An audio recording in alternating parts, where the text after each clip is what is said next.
Kryeministri i vendit Edi Rama është ndalur këtë fundjavë në qytetin e Vlorës, ku ka zhvilluar një takim me përfituesit e paktit të mirëqenies sociale.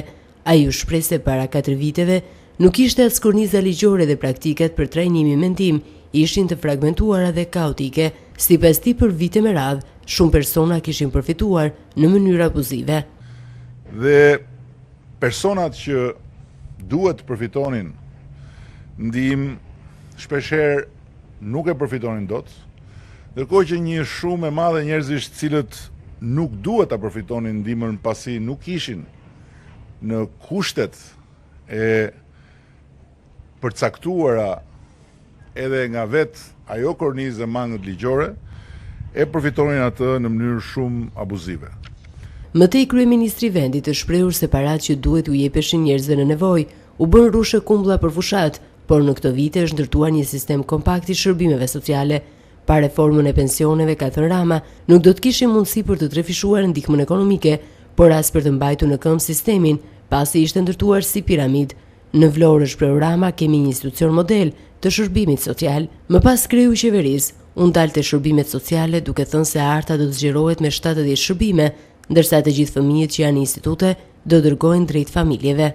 Harta e shërbimeve sociale do të zgjerohet me 70 shërbime të domosdoshme në vitin 2018 dhe nga ana tjetër ne do të bëjmë çmos që të nxjerrim të gjithë fëmijët që janë sot në institute të caktuara drejt familjeve.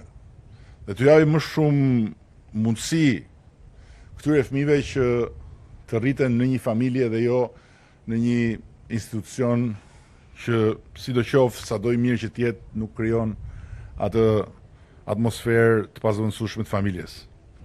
Janë vetëm 3 vjet e gjysmë punë dhe është krijuar një kornizë e plot ligjore.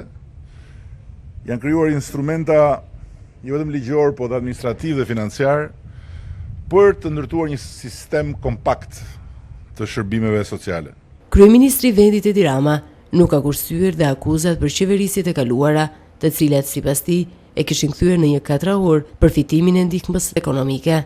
Në Shqipëri vetëm 4 vite më parë ne ishim 4 shekuj mbrapa krahasuar me Britaninë, po shekuj mbrapa krahasuar edhe me shumë vende tjera të Europës ku duam të bëjmë pjesë. Nuk ishim një kornizë plot ligjore dhe praktikat për trajtimin e kategorive në nevojë ishin kaotike, jo të unifikuara, por të fragmentuara. Nga Vlora, kryeministri foli edhe për reformën e drejtësi, ku u shpreh se duhet të çlirojmë sistemin nga gjykatësit, prokurorët dhe politikanët e korruptuar, prandaj duhet të nisë zbatimi i vettingut sa më parë.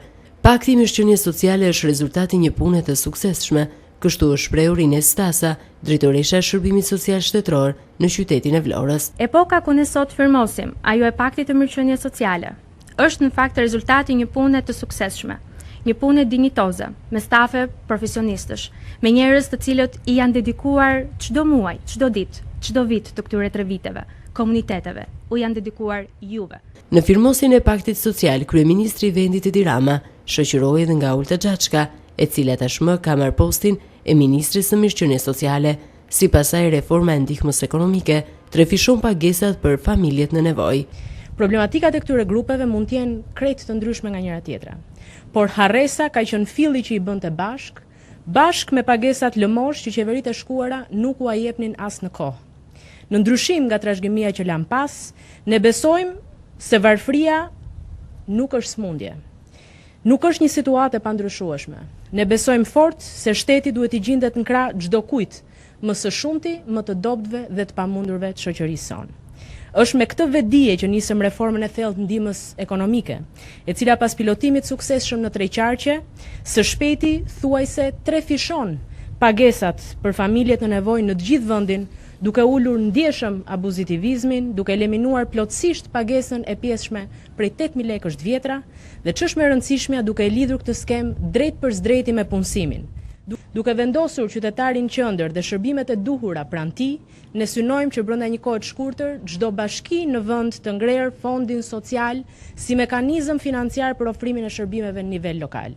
Synojmë fuqizimin e stafit në vlerësimin dhe referimin e nevojave të komunitetit dhe ngritjen e shërbimeve me standardet e kërkuara sa më pranë qytetarëve, jo në qendra, por kudo ku ata jetojnë. Edhe për kryebashkiakun e Vlorës, Drita Leli, politikat sociale diferencojnë zhvillimet e kombeve. Politikat sociale janë ato që diferencojnë zhvillimet e kombeve dhe në të njëjtën kohë u japin mundësi të barabartë të gjithë atyre që në një kohë të caktuar të jetës nuk munden dot vetë. Për të gjithë ata jemi ne të gjithë. Shërbimet sociale mund të konsiderohen risi politike kur ato projektohen dhe zhvillohen nga qeveritë përgjegjshme, por mbi të gjitha aplikohen si përgjegjësi sociale e mision i grupeve të interesit, komuniteteve të biznesit, komuniteteve fetare, shoqërisë civile e deri tek grupet më të vogla të komuniteteve. Më lejoni t'ju shpreh kënaqësinë e qytetarit të parë të Vlorës dhe angazhimin maksimal institucional për këtë projekt të mirëfillt social dhe administrativ në të njëjtën kohë. Ky është modeli se fillimi i shtetit të së drejtës, ku qëndërzohet e drejta sociale e çdo individi në nevojë, ku artësohen në kohë reale nevojat dhe pikat ku duhet të ndërhyet për të përmirësuar sistemin. Në takimin e firmosjes të paktit të mirëqenies sociale, nuk mund të mungonin edhe ata të cilët janë përfituesit e drejt për drejt. Unë jam Silvia Memina, jetoj në fshatin Akërni, jetoj me prindit, me vllajën time dhe me motrën time e cila është e smur prej shumë vitesh. Familja ime ka marrë mbështetje maksimale prej pushtetit vendor social. Shtëpia ime u ndërtua prej shërbimit social Vlorë. Unë tani kam të gjitha kushtet dhe të gjitha kushtet të mësoj shumë mirë dhe premtoj se kur të rritem do t'i ndihmoj të gjithë njerëzit në nevojë. Dhe vendaçërisht falenderoj Nes Tasin e cila e mbajti premtimin që dha. Unë jam zonja Marcela Caushi, jam gruaja e dhunuar në datën 7 qershor, po Bashkia e Vlorës dhe ti zoti kryeministër me urdhrin tënd çdo gjë është bërë për mua, me ndihmë nga të gjitha krahët. Me urdhër tënd unë më bë një që në spital në të gjitha u bëra me shtëpi, me punë, me të gjitha. Jam Vitore Ramadani nga Lagja Partizani, rajoni 1. Kam ardhur këtu të falenderoj zotin Dritan Leli për ndihmat që më ka dhënë, domethënë për fëmijët, se unë kam 3 fëmijë jetim të djalit, zonjën Irena Stasa për ndihmën sociale dhe për të gjithë juve.